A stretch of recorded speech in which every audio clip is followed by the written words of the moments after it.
Let me ask you a question first. Have you ever stared at a map and felt like something was off? Not the kind where a city is mislabeled. The kind that makes your spine tingle. Like someone took an eraser and wiped away a secret you were never meant to see. That is exactly what is happening with Antarctica. And it all starts with a 500-year-old piece of parchment that shouldn't exist. The 1513 Piri Reis Map. You have probably never heard of it. And that is on purpose.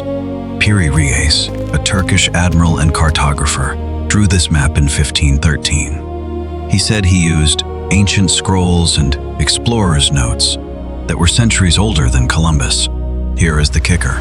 The map clearly shows a coastline that matches Antarctica, but without any ice. Think about that. Antarctica has been covered in a 2-kilometer thick ice sheet for at least 1.5 million years. How could a man in 1513 draw a continent that was not officially discovered until 1820 and draw it as an ice-free landmass?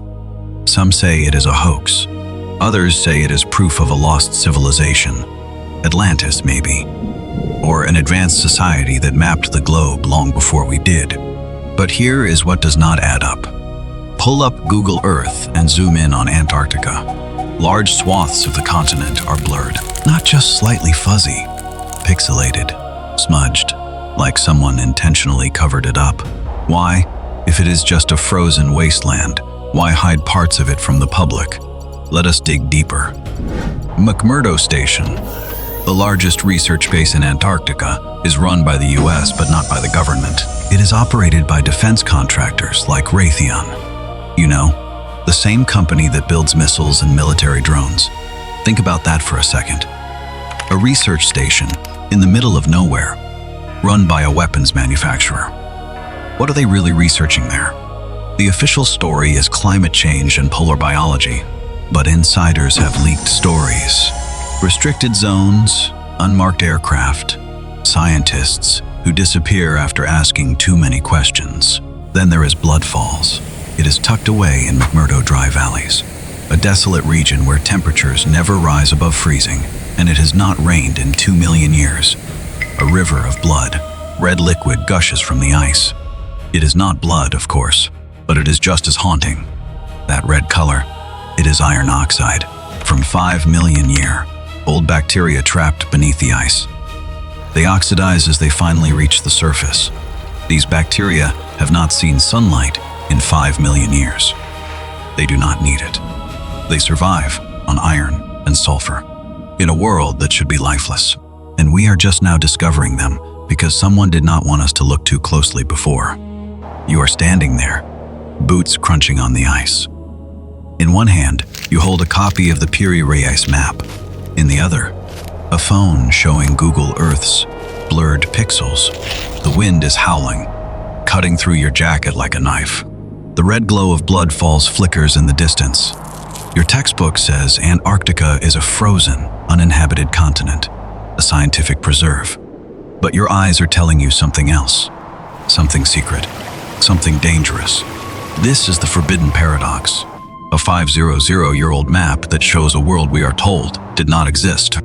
A continent blurred from view. A research station run by weapons makers. A river of ancient bacteria that defies all logic. So I ask you, right now, in this moment, would you trust the textbook? Or would you trust the truth, staring you in the face? If you were the one holding that map, if you were the one standing at the edge of Blood Falls, would you turn back and pretend you never saw it? Or would you keep digging, even if it means uncovering a secret that could get you killed? That is your first choice in Antarctica. And once you make it, there is no going back.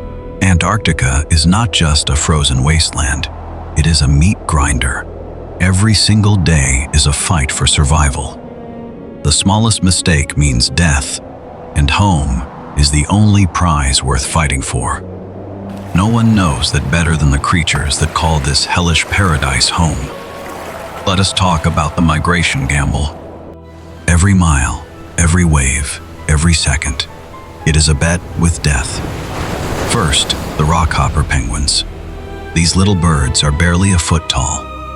Every year, They undertake a 3,000-mile journey. They swim through 6-meter tall waves, dodging orcas and leopard seals, all just to get back to their breeding grounds. Imagine swimming 3,000 miles. That is about the distance from New York to Los Angeles. No boat, no compass. In water that is 2 degrees Celsius, 35.6 degrees Fahrenheit. Your body would go into shock in minutes. Your muscles would cramp so bad you could not move. But these penguins do it year after year.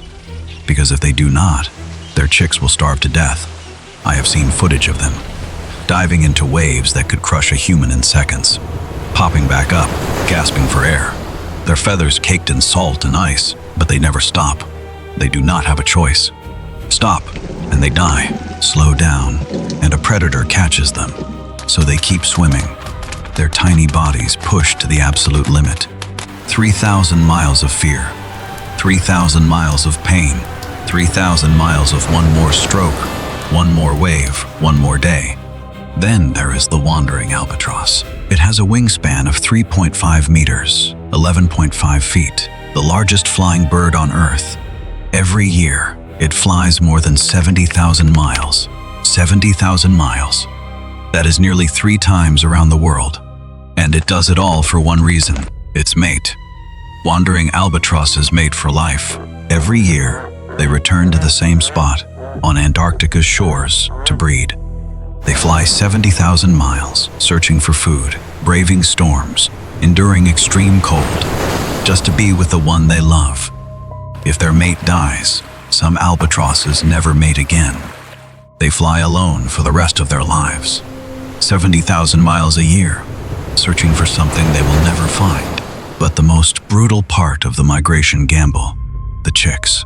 Imagine being a baby penguin or albatross, born in the middle of Antarctica's winter, weighing just 85 grams, 3 ounces, about the weight of a small apple.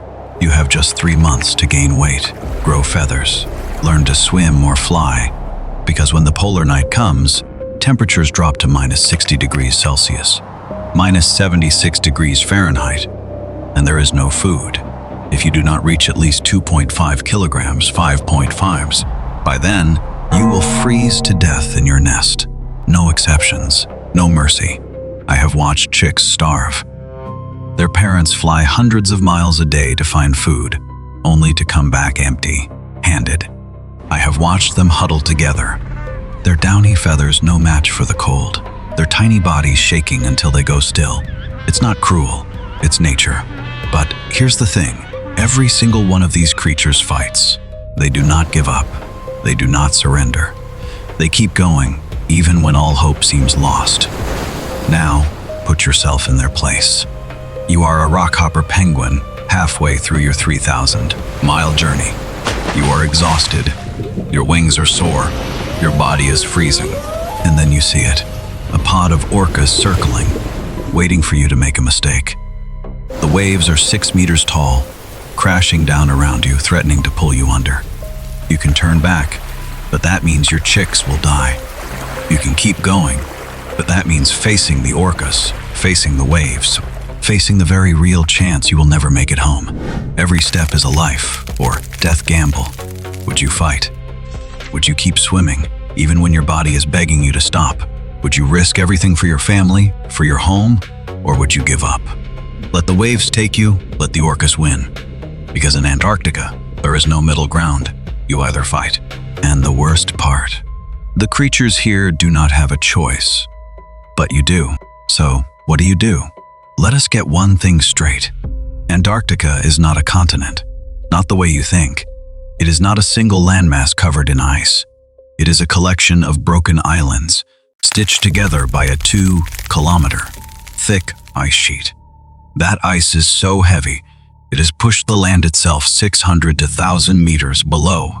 It is a fragile patchwork of rock and ice, and it is hiding a secret so valuable, it could start a war. A secret worth $44 trillion. Beneath that ice, in the dark, frozen depths, lies 5,110 billion barrels of crude oil. 5,110 billion barrels. Let me put that in perspective. The entire world consumes about 97 million barrels of oil every day. At that rate, Antarctica's oil would last the world more than 140 years. And at current oil prices, that is $44 trillion. Enough to buy every country on Earth. Twice over. It is the largest untapped oil reserve in the world. A new Saudi Arabia waiting to be claimed. Then there is the Denman Glacier. Hidden beneath its massive ice sheet is a canyon 3.5 kilometers deep, the deepest point on Earth's land surface. It is a black hole of ice and rock, a place where temperatures never rise above -50 degrees Celsius, -58 degrees Fahrenheit, where the pressure is so high it can crush a submarine. No human has ever set foot there. No robot has ever reached the bottom. But we know it is there, and we know what is around it. More oil, more minerals, more wealth than we can imagine. But here is the catch: the Antarctic Treaty. Signed in 1959, it froze all territorial claims to Antarctica, and it banned all mineral exploration until 2048. That is right, 2048. The countdown is already ticking. In just 22 years, the ban will expire, and Antarctica will be up for grabs. Every country is already positioning themselves. Japan, Russia, the US, China. All of them have built permanent research stations on Antarctica, not just for science, to plant their flag, to claim their piece of the $44 trillion pie. Take Japan, for example. They have 4 research stations in Antarctica, including the Showa Station and the Fuji Dome Station. Their latest icebreaker, the Shiraz, is a 20,000-ton vessel operated by the Japanese Maritime Self-Defense Force. It is essentially a warship in disguise. They say it is for research, but everyone knows the truth. They are mapping the ice, studying the geology, waiting for 2048. They are a resource, poor country, and Antarctica is their last hope for energy security. The US has 6 stations, including McMurdo Station, run by Raytheon. Russia has 8. China has 5, including the Kunlun Station.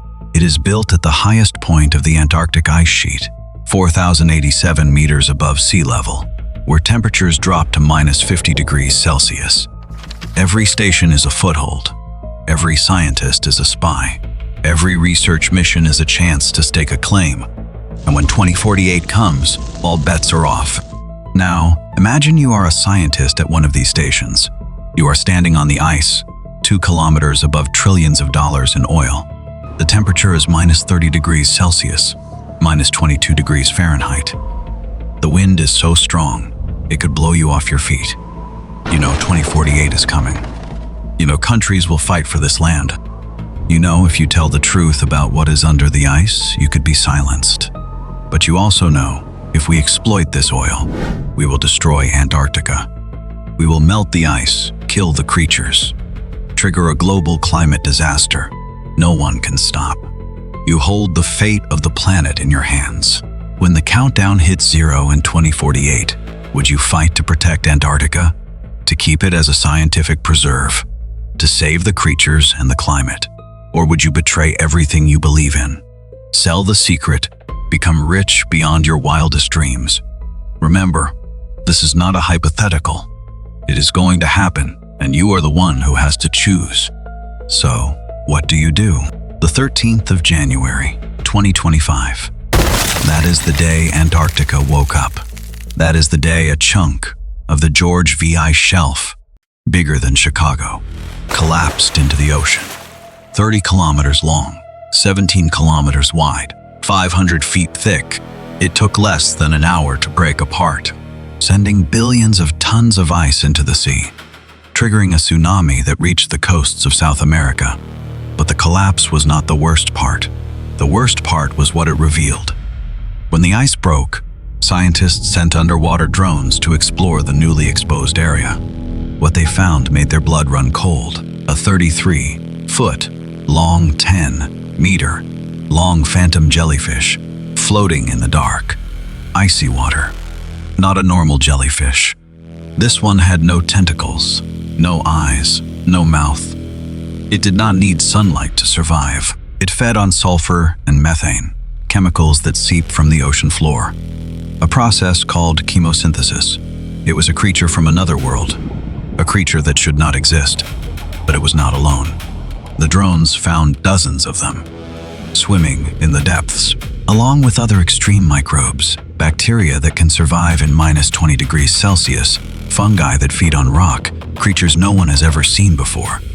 These are not just weird sea life. These are creatures trapped under the ice for millions of years, evolving in complete isolation, defying every rule of biology we know. And here is the kicker. Biotech companies are already racing to patent these microbes. They want to use their DNA to create new drugs, new fuels, new materials, things that could make them billions. They do not care about the creatures. They do not care about the ecosystem. They only care about profit, and they are willing to destroy Antarctica to get it. Imagine you are the scientist controlling that drone. You are watching this 10-meter-long phantom jellyfish float by. Its body glows faintly in the dark. You can see the microbes swarming around it, tiny dots of light in the blackness. You know this discovery could change everything, our understanding of life, our place in the universe. But you also know, if you share this footage, the biotech companies will come. They will drill into the ice, capture these creatures, destroy their habitat. And once they are gone, they will never come back. The ice is still cracking. The water is still rising.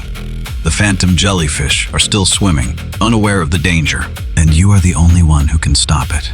But stopping it means risking your career, your reputation, even your life. Because the companies do not want you to speak up. They want this secret buried until they are ready to exploit it.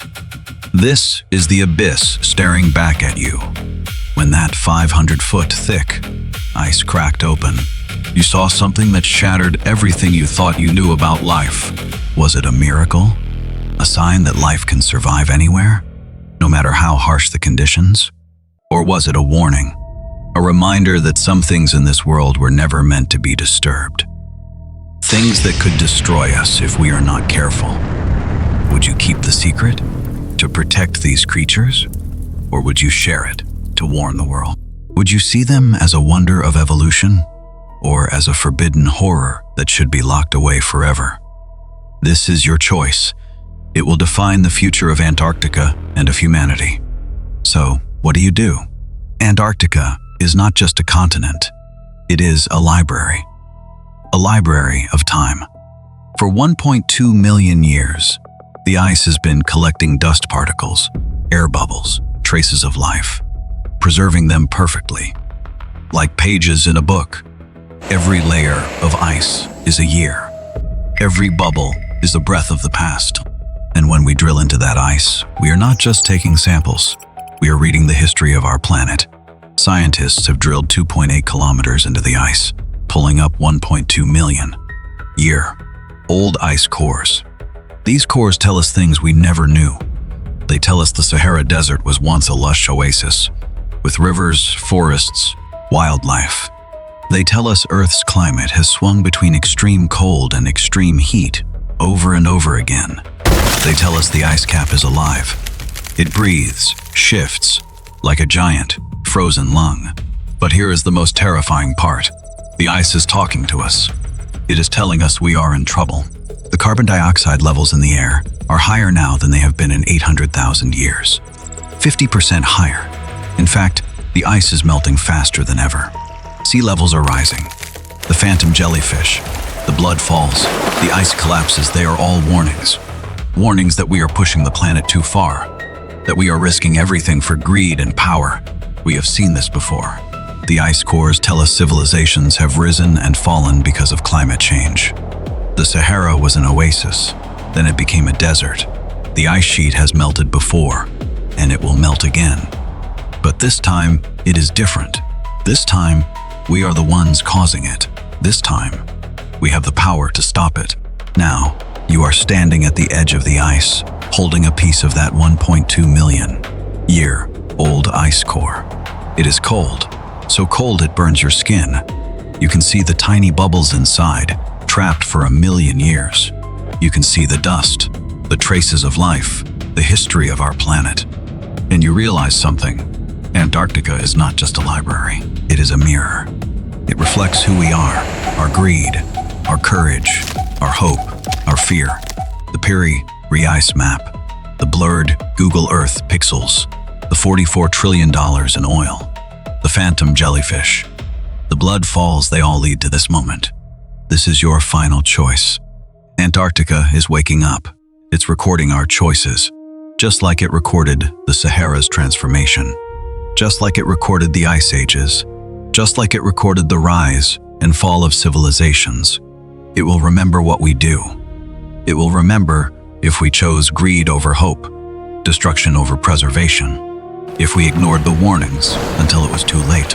So, what do? Do you choose to protect this time library, to preserve its secrets, save the creatures that call it home, fight for the planet that sustains us? Do you choose to put aside your greed, your ambition, your fear, and do what is right? Or do you choose to let it all burn? Let the ice melt. Let the oil be drilled. Let the phantom jellyfish disappear.